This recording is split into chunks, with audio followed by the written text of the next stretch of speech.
everybody the violin. That's a great idea. Thank you. Yeah, I think our Perry friends would love to see the violin. Especially this violin, it's so special.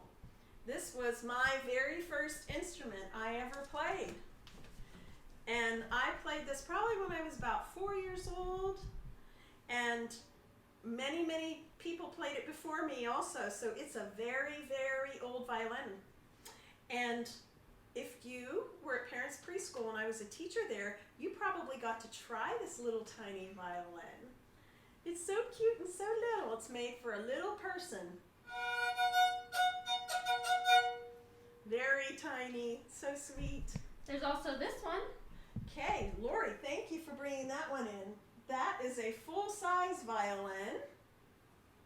Now, how you measure yourself if you want to start playing the violin is you go to a place that has different violins.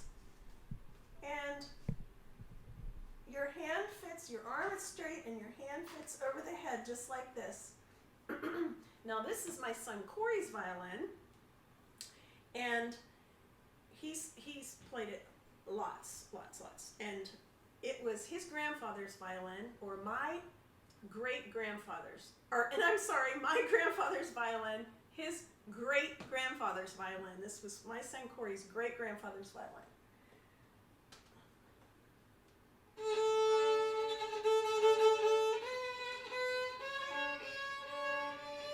I'm not a very good violinist.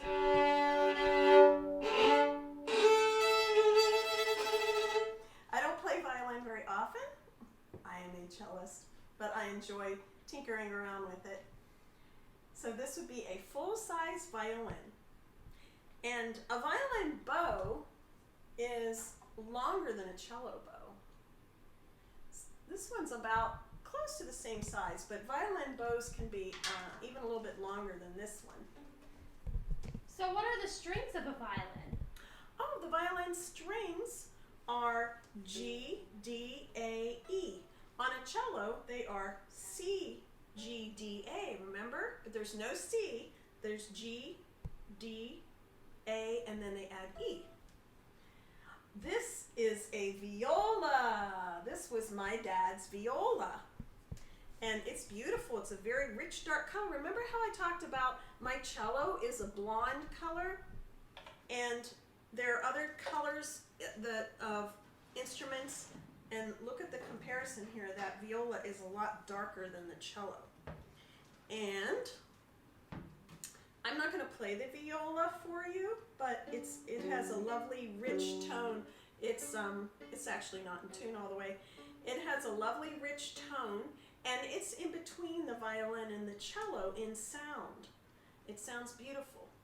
And the strings of the viola are a C, G, D, A, just like on the cello. The strings of the viola are like the cello. I see this one's a lot darker than the rest. Can you show me the dark cello? Oh, the dark cello, yes. Would you like to hand it to me? Yes.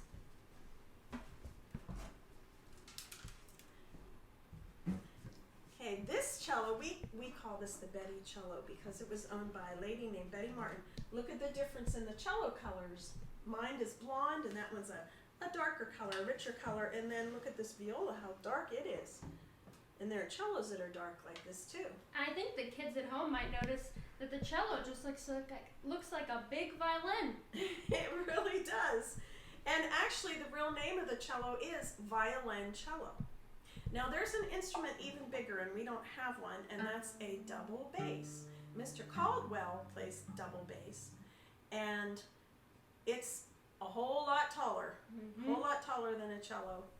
And the bow, the double bass, is really fat, and the frog part, which is this part, is really fat too, so you can put your hand in like this and play. And so let's see, was there anything else we wanted to talk about with the instruments? I think that's about it. Is that about it? Okay. And if anyone ever has any questions, Mrs. Meyer knows how to get in touch with me if you ever have questions about the instruments.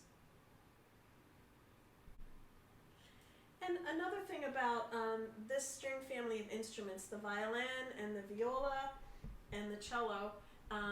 They're often played together in a string quartet. A quartet means 4, and there would be 2 violins and 1 viola and a cello.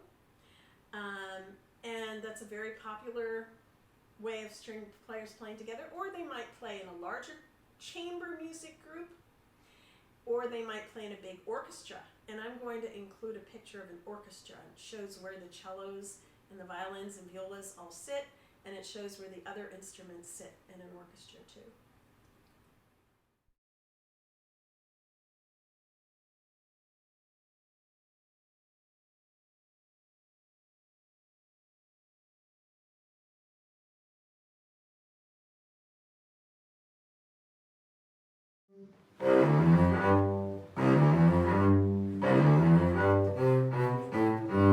Mom! Mom! Lori, what are you doing? Your head's on.